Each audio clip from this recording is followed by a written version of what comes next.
From Washington, this is VOA News.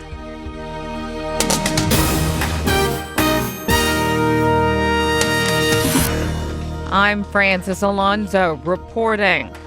Russia said Tuesday that one of its Su fighter jets was shot down along the border with Turkey and Syria, but said firing from the ground was responsible for downing the plane. Turkish military officials, however, said their F-16's jets shot down the plane after it violated the country's airspace and ignored repeated warnings to leave. Moscow correspondent Daniel Schearf talks about the incident. Well, the Russian Ministry of Defense confirmed that an Su-24 was shot down on the Turkish-Syria border. They say it crashed on the Syrian side.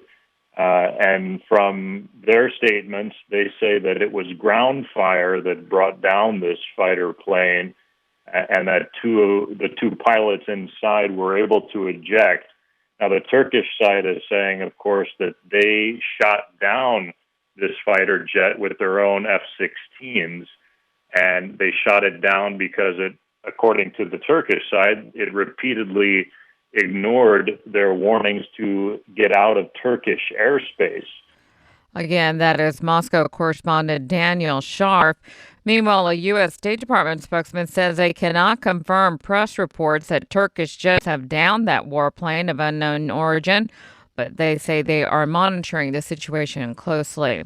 Meanwhile, schools and a subway system remain closed Tuesday as Brussels, Belgium, remained under tight security while authorities there try to find the key suspect in the November 13 Paris attacks. The Belgian prime minister said Monday that because of the threats still exist in the capital, they will be on the highest alert until at least next week. French President Frances Alonzo will push his world powers to get more closely together to fight the Islamic State as he comes to Washington Tuesday to meet with Mr. Obama. VOA News.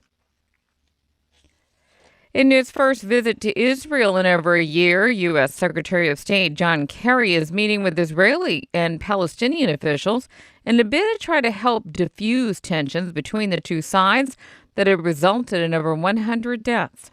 VOA State Department correspondent Pam Dawkins reports. Secretary of State Kerry said his goal was to push back against what he calls senseless violence and find a way forward to restore calm. No people anywhere should live with daily violence, with attacks in the streets, with knives or scissors or cars. Netanyahu said Israel is fighting forces of terrorism every day. Palestinians have been angered over what they view as Jewish encroachment on a holy site in Jerusalem. They were further angered by an Israeli government decision to allow more settlement construction on occupied land. Kerry is also meeting with Palestinian leader Mahmoud Abbas. Pam Dawkins, VOA News, Jerusalem. Pope Francis begins his first official visit to Africa Wednesday with stops planned in Kenya, Uganda, and the Central African Republic. It's a trip that human rights advocates hope that he will use to press for expanded political rights, religious tolerance, and respect for minorities.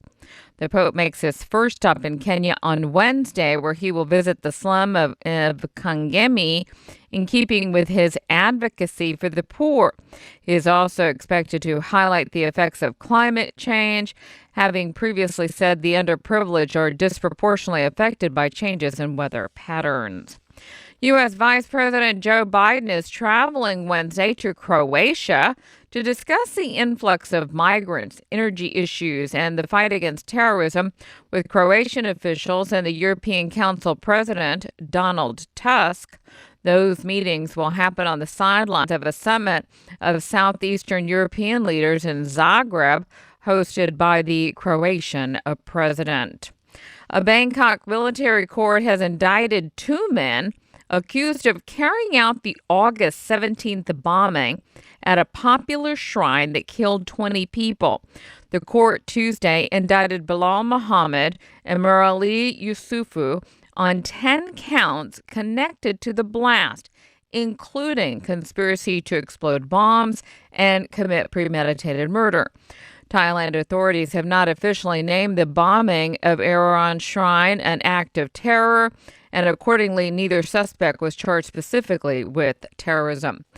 Japan will raise the minimum wage by 3% each year from next fiscal year as part of a package of policies aimed at strengthening consumer spending and stoking economic growth. The government there is also to strengthen policy to get more women into the workforce and ease regulations to encourage corporate investment and breathe new life into their economy. I'm Frances Alonzo in Washington. That's the latest world news from VOA.